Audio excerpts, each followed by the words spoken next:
আসসালামু আলাইকুম সুপ্রিয় 18তম শিক্ষক নিবন্ধন পরীক্ষার্থীবৃন্দ, আপনারা অলরেডি রিটেনের জন্য ভালো প্রিপারেশন নিয়েছেন, আমরা আশাবাদী। আজ আমরা আপনাদের রিটেন পরীক্ষা দেওয়ার আগে এই ভিডিওটি অবশ্যই দেখবেন যে রিটেন পরীক্ষা দিতে গেলে ওখানে কি কি নিয়মকানুন মানতে হবে এবং কিভাবে লিখতে হবে সে একটা ডিটেলস তথ্য আজ আপনাদের কাছে শেয়ার করা হবে। অবশ্যই যারা রিটেন দেবেন তারা অবশ্যই ভিডিওটি দেখতে পারেন। সো চলুন আমরা শুরু করি।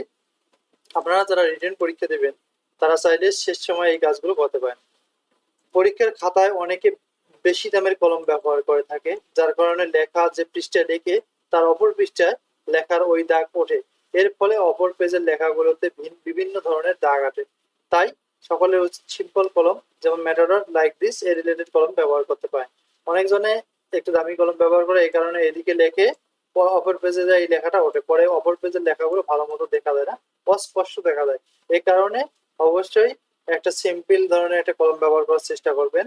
আশা করি আপনারা এই লাইনটি বুঝতে পেরেছেন। এরপরে সর্বপ্রথম পরীক্ষার খাতাটি ভালোভাবে চেক করা যে খাতায় কোনো প্রবলেম আছে কিনা। এরপরে প্রশ্নগুলো মনোযোগ দিয়ে পড়া এবং আইডেন্টিফাই করা প্রথম স্টেপ রচনামূলক বা সংক্ষিপ্ত যাই হোক না কেন, প্রথম স্টেপের যে প্রশ্নটি আপনার খুব বেশি ভালো মুখস্থ হয়েছে সেটি আগে লেখা শুরু করা। যদি প্রথম প্রশ্নটি আপনার কমন না থাকে, আর যদি প্রথমটি কমন থাকে তাহলে অবশ্যই প্রথমটি দ্বারা শুরু করবেন, ধারাবাহিকতা বজায় রাখার চেষ্টা করবেন। এই কথাটার সারমর্ম হচ্ছে, এই কারণে বলা হচ্ছে যে সর্বপ্রথম পরীক্ষার খাতাটি ভালোভাবে কেন চেক করবেন, কারণ আমাদের পরীক্ষার খাতাগুলো অনেকদিন পড়ে থাকে। এরপরে এই খাতাগুলো আমাদের দেয় দেখার জন্য। পড়ে থাকা অবস্থায় কোনো পোকামাকড় বা কোথাও খাতার ভেতরে অনেক সময় দেখা যায় পানি পড়ে, পড়ার কারণে মরিচা ধরে, অনেক ভেতরের পেজ কয়েকটা ওই নষ্ট থাকে বা ছেঁড়া থাকে।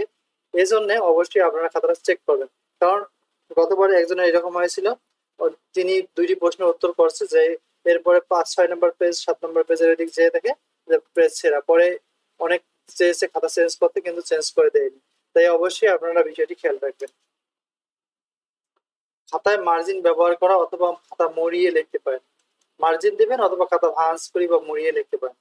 খাতার শেষ প্রান্তে একটি প্রশ্নের উত্তর শেষ হলে অপর পৃষ্ঠায় নতুন প্রশ্নের উত্তর লেখা। অনেকজন দেখা যায় মনে করেন যে একটা খাতা, এখানে একটা প্রশ্ন আমার লেখা শেষ, এখান থেকে আমাদের লেখা শেষ হয়েছে, এই অল্প একটু বেশ ফাঁকা আছে, অনেকজনে এখানে 3 নং প্রশ্ন উত্তর।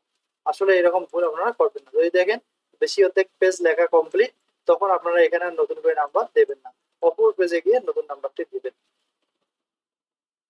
3 নম্বর বিষয়টি বুঝতে পারছেন। সর্বদা সময়ের সদ্ব্যবহার করা, সকল প্রশ্ন একই সময়ে লেখা শেষ করা। অর্থাৎ একটা প্রশ্ন আপনি যদি 25 মিনিটে লেখেন, সকল প্রশ্ন 24-25 মিনিটের মধ্যে লেখা শেষ করবেন। আবার অনেকজনে আছে একটি প্রশ্নতে দেখে 30 মিনিট সময় দিচ্ছে, অন্য প্রশ্ন হচ্ছে 20 মিনিট, তখন তো আপনার প্রশ্নের উত্তরের কোয়ালিটি খারাপ হবে, একটা ভালো হবে একটা ভালো হবে না। এরকম করলে প্রবলেম আছে। তাই সকল প্রশ্নের উত্তর একই সময়ে লেখার চেষ্টা করুন, সময় একই দিন, তাহলে লেখা সকল প্রশ্নের উত্তর লেখা একই হবে এবং মান মান ভালো পাবেন। মনে করেন রচনামূলক প্রশ্নের একটিতে সময় পাবেন 22 মিনিট, সেখানে 30 মিনিট না দেয়া, তাহলে অপর প্রশ্নের সময় কম পাবে। আপনি সময় পাচ্ছেন 22 মিনিট, অথচ আপনি একটা প্রশ্ন লেখেন 30 মিনিটে, তাহলে পরবর্তী প্রশ্ন তো সময় পেলে আপনার আর কয় মিনিট, 12-14 মিনিটে তো দেখা সম্ভব না অনেক পেজ। তাই প্রত্যেকটা প্রশ্ন সমানভাবে লেখার চেষ্টা করুন এবং একই সময় দিন। প্রশ্নের ধারাবাহিকতা বজায় রাখার চেষ্টা করা। প্রশ্ন ধারাবাহিকতা বলতে একের পর দুই, দুইয়ের পর তিন, এরকম করে যেতে পারে। অথবা আমি আরো বলি, যদি রচনামূলক 5টা প্রশ্ন প্রথমে থাকে, আপনি সাপোজ এখানকার 2 নম্বরটি পান, তাহলে আপনি 1 নাম্বার 2 নাম্বার পাননি, তাহলে আপনি 3 নাম্বার এখানে শুরু করতে পারেন। কিন্তু রচনামূলক আর সংক্ষিপ্ত গুলো যেমন 4-5-6, ওগুলো কখনো আগে লিখতে যাবেন না। আগে যে প্রশ্নগুলো থাকবে সেই প্রশ্নগুলোর থেকে যেটি আপনার ভালো মুখস্থ আছে সেটি পড়বেন। নিয়ম হচ্ছে 1 নাম্বার থেকে শুরু করা। অথবা আগে রচনামূলক ও পরে সংক্ষিপ্ত প্রশ্নের উত্তর লেখেন। প্রশ্নের উত্তর নিজে না বানিয়ে বইয়ের ভাষার সাথে মিল রেখে লেখার চেষ্টা করুন, কারণ বইয়ের ভাষার সাথে মিল রাখলে মার্ক ভালো পাওয়া সম্ভব। অনেকজনে আছে নিজে বানিয়ে বানিয়ে লেখে, এমনকি দার্শনিকের নাম হাতে বানিয়ে দেয়, এই কারণে কিন্তু রেজাল্ট আসে না। I think you clear that this is very important video to you. আশা রাখছি আপনারা এই নিয়মগুলো ফলো করবেন এবং এই অনুযায়ী পরীক্ষায় অ্যাটেন্ড করবেন। ইনশাআল্লাহ আপনাদের রিটেন রেজাল্ট আসবে। Thank you for watching this video. যারা নতুন আছেন চ্যানেলে অবশ্যই সাবস্ক্রাইব করবেন এবং পরবর্তী ভিডিওগুলো দেখার জন্য আমন্ত্রণ রইল। পরবর্তীতে আমরা 19তম শিক্ষক নিবন্ধন পরীক্ষার বিভিন্ন প্রশ্ন এবং এর সাথে আমরা যে 18তম রিটেন যে পরীক্ষা হচ্ছে, এরপর আমরা ভাইবা কিছু গুরুত্বপূর্ণ ভাইবার টপিক আমরা আপনাদের কাছে শেয়ার করবো। So thank you for watching this video. See you another video. আসসালামু আলাইকুম।